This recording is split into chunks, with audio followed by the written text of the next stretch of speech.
Say you will wade out into the water. Breathe in, breathe out with me. You be the words to an unwritten song. I'll be the melody. Don't let your lips be still. Say you will. I'm Jason Pinkston, and this is your Backstage Pass. Today on Backstage Pass, recording artist and former child star Billy Gilman. You know, we're excited. We talked to you as soon as you walked in the door. I'm not going to give away my age, but years ago I was still an older woman and interviewed you, and you were just full of life. And, you know, in having the conversation with you today, here's what you said that I really loved. You said, Angie, you know, when I stepped away and you had to find you, it was the 60 people that were out of work then. And you thought about them even at that age. Yeah, I mean, it wasn't their fault, you know. It wasn't my fault either. You know, Mother Nature stepped in and said, you know, you got to do a little growing up now, buddy. And, you know, but it was tough for me to realize that they, you know, we had a lot of concerts lined up still to do. And so it was tough, but, you know, it's the nature of the beast when you're dealing with a young adult, especially with a male voice. A male voice change is so more drastic than a female's voice, you know, and it's just the circumstance. So you were out on the scene and just killing it at age 12 was the height of your career. Tell me when it started for you. Your mom noticed at 3 in the bathtub. You were what happened? Yeah, you realize that it is what you are when at 18 months old they're filming you singing in your high chair. Stop. Wow. Yeah, it's just that's wow. Just, we have me singing the Jeopardy theme. Okay. I don't know if it was on pitch or not. We can't find the tape, but supposedly it's out there. And then at 7 years old, I mean, at 5 and 6 and all of that, I would perform in, like, for show and tells at preschool and kindergarten. They would bring whatever, and I would bring the little microphone and sing for the class. And it is what it is. And at 7 years old, I met my vocal coach, who is still with me. He since then became my manager, and started just working locally and developing, you know, my voice. It was always country music. Okay. I grew up with it. Grand Ole Opry every Friday night since I can remember. Stop. Oh yeah, it was the Gaither Gospel Hour after that. Yes. You know, on TNN. Yes. Remember yes. TNN?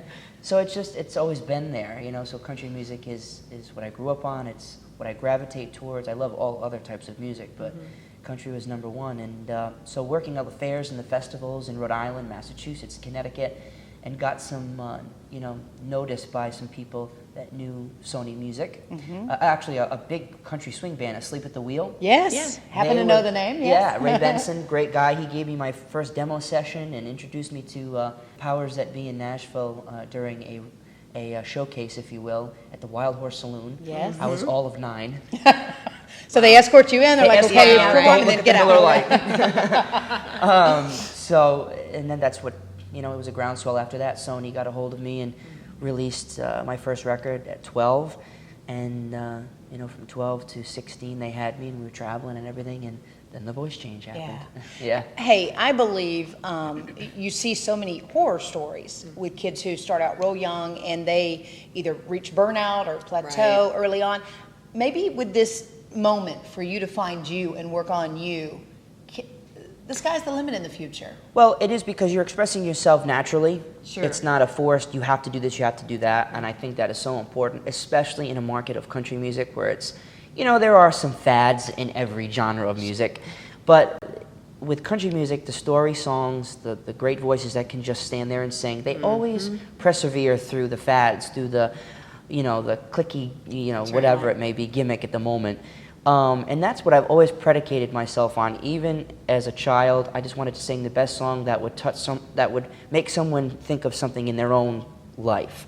You know, I think that's important, and I'm in a genre that allows you that, you know, tenfold. And it has to come from a place of truth, otherwise people won't care.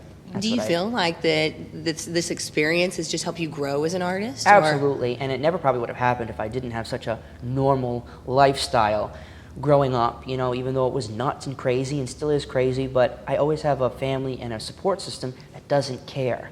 They don't You're still care. you. Yeah, they don't care if I was the singer on the stage for 20,000 people. You or still if I have was, to clean your room and Absolutely. take the dishes off the table. Absolutely, and now I'm so OCD, I'm, you know, over the top about it. You know, so yeah, it was just normal, and that not many, I've known, I should say, quite a few young stars that were humongous that didn't have that kind of a background and just got lost. Sure. And so lost. And that's what happens. Yeah. I think that's a good way to put it. Maybe they didn't intend to mess up so badly, but it's so easy to get lost, I would imagine. Oh, yeah, when your mother wants to be your manager or she wants to walk the red carpet with you or whatever, that's... It seems like sometimes it's just in an adult world of agendas. That's right. Oh, yeah. Oh, yeah. And there's agendas even with a normal, as normal as my career, and it's not very normal that a child can do what I've done, but, as normal as that was, there were still agendas, and you just have to look out for that. And if you have good people around you, they make you cognizant of, well, you got to stay away from that. This person has another What plan. was of course we always like to ask this question, especially from a 12-year-old's perspective, what was your first big purchase when you were out there and doing it too? You remember, don't you? Oh, absolutely. What was it? It was, at that time, Men in Black was the rage. And I loved the little dog in the pug dog, yes. The pug dog. So I searched a radius of 200 miles and found a breeder for pugs. And he's still living. He was in Country Weekly with me. Did and you teach him to talk? all of that. Did that ever happen? And I knew I was going to be away a lot. So I knew the dog wouldn't take to me because I was gone. So I thought, what a cool name would be, because my mother would have to go to the vet. She'd have to yell his name out in public. So I named him Whizzer. And your mother says, "Thank you so much." I thought at 12 that was pretty genius. That is awesome. That was my first big purchase. Good for you. It was so funny because even when you walked in and we were talking about how it's changed so much. We didn't have social media back then when you were on the scene doing your thing, and now you're like, I have to do selfies, and I want to apologize when I do selfies. Which I am kind of addicted, but it's still like a pain. Like, not many times if I want to do it, I want to do it. Sure. I don't want to be made to do it, right? Mm-hmm. But at the end of the day, though, it's pretty cool that us artists now can just get to our fans on a #1 basis and connect with them instantly. Yeah. It helps a lot with rumors. It helps a lot with anything. Sure, it is a good thing at the end of the day. So I shouldn't. Did they have any trash on you at 12? I can't remember if you made the Yes, I think I spit bubble gum at Tim McGraw or something. I don't know. I heard that. Dropped a diaper somewhere. I don't know. Stop. Hey everybody, this is Billy Gilman, and this is your Backstage Pass. Here's the one thing I've got to ask, and I want to find out if you're conscious of this. It seems like even the country genre, the young artists, they're going to cross over because you're talking about sales in both genres. Yeah. Are you going to try to stay true to country, or you want to get into some like pop? the Florida, Georgia kind of feel, right? Well, I'm not so.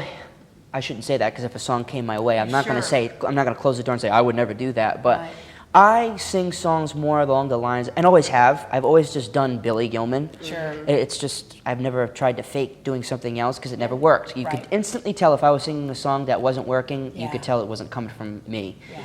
And so my voice fits along the lines of more Keith Urban, Dan and Shay, Rascal Flatts, that kind of a deal, which is kind of more, it can get more grassroots than the bro country, if you will. Yeah. Right.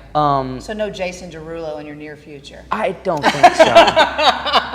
I mean, you never know. The reverb, that auto, when you have a voice Say like you yours. will. I don't know. That was pretty good. That's good. He's going to call now. You know that, right? He's totally going to call.